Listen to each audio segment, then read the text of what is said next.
आप सभी का स्वागत है मेरे YouTube चैनल सरकारी गणित में।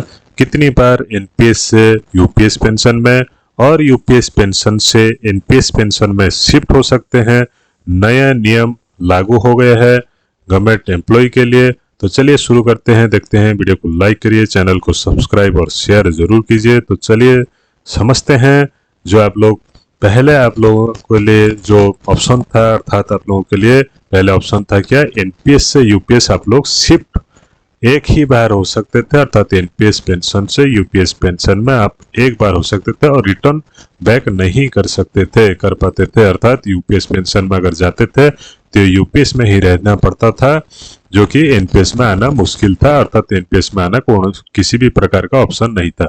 लेकिन अभी गवर्नमेंट ऑफ इंडिया की तरफ से, मिनिस्ट्री ऑफ फाइनेंस डिपार्टमेंट तरफ से पेंशन रिफॉर्म सेक्शन, अर्थात जो पेंशन यूपीएस एनपीएस पेंशन अभी फिलहाल चल रहा है, उसी पेंशन में जो रिफॉर्म के सेक्शन से एक लेटर आया है 25 अगस्त 2025 को, जिसमें क्लियर कट लिखा गया है, जो अगर आप लोग एनपीएस से यूपीएस को चेंज करते हैं या फिर शिफ्ट करते हैं, तब आप लोग एक ऑप्शन आप पाएंगे जिसमें यूपीएस से एनपीएस को भी शिफ्ट कर सकते हैं। तो इसमें क्या क्लियर कट आइडिया है, उसको हम लोग डिटेल वीडियो में देखेंगे। उसके साथ साथ और भी अच्छे नियम इसमें बदलाव कुछ किए गए हैं, उसमें भी हम लोग समझेंगे। तो पहले तो इसमें जो सब्जेक्ट में क्लियर कट लिखा गया है, unified pension scheme UPS pension scheme, introduction of one time one way switch facility from UPS to NPS. अर्थात जो यूपीएस पेंशन में अगर आप लोग जो एनपीएस से यूपीएस में चले जाते हैं, तो वन टाइम आपको एक लाइफ टाइम में वन टाइम स्विच हुए का ऑप्शन मिलेगा, जो कि यूपीएस से एनपीएस में आप लोग फिर से आ सकते हैं। ये किस लिए किया गया ना, यूपीएस पेंशन में बहुत ही कम ऑप्शन मिले हैं, जो कि 35,000 या फिर 40,000 के अंदर ही आसपास कुछ असर है। ठीक है, तो इसीलिए आप लोगों का ये ऑप्शन फिर से बहाल की गई है। जो एनपीएस में यूपीएस में जा सकते हैं, यूपीएस से एनपीएस भी आ सकते हैं लाइफ टाइम के अंदर एक ही बार। ठीक है, और भी बहुत सारे इसमें नियम कानून है, देख लेते हैं और क्या क्या नियम कानून इस लेटर में लिखा गया है।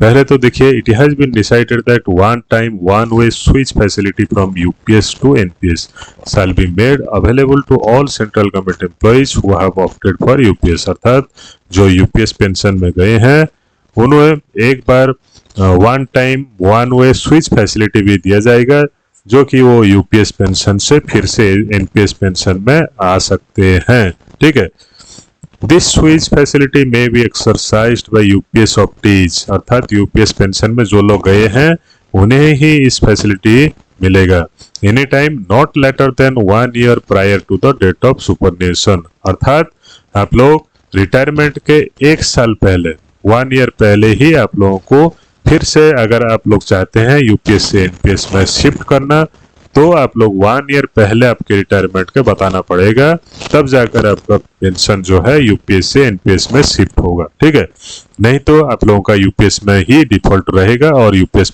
के हिसाब से ही आप लोगों का पेंशन मिलता रहेगा। ठीक है, तो उसी हिसाब से आप लोग अगर वीआरएस से लेना चाहते हैं, वीआरएस वॉलंटरी रिटायरमेंट सर्विस से लेना चाहते हैं, तो आप लोग जिस स्टेट को वीआरएस से लेना चाहते हैं, उसके 3 महीने पहले आप लोगों को बताना पड़ेगा कि आप लोग वीआरएस से लेना चाहते हैं और आप लोगों को शिफ्ट करना चाहते हैं यूपीएस पेंशन से एनपीएस पेंशन को। ठीक है, तो इसमें 3 महीना का गैप रखा गया है। 3 महीने पहले आप लोगों को अगर शिफ्ट करना है, तो यूपीएस से एनपीएस शिफ्ट करना है, तो आप लोगों को फॉर्म फिलअप करना है और बताना है 3 महीने पहले।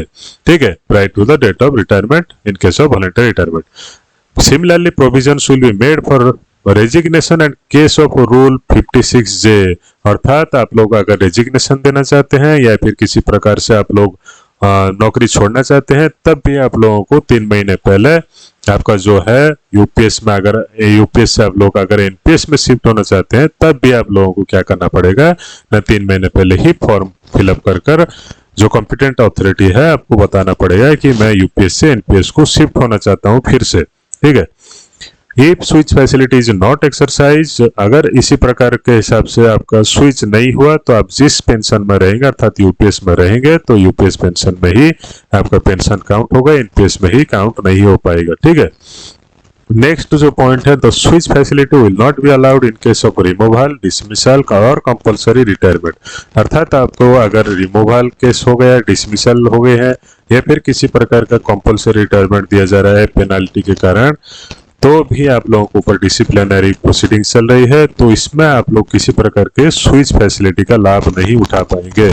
ठीक है, आप लोग जिस पेंशन में रहेंगे उसी पेंशन में रहना पड़ेगा। एनपीएस में रहने से एनपीएस में, या फिर यूपीएस में रहेंगे तो यूपीएस में ही रहना पड़ेगा।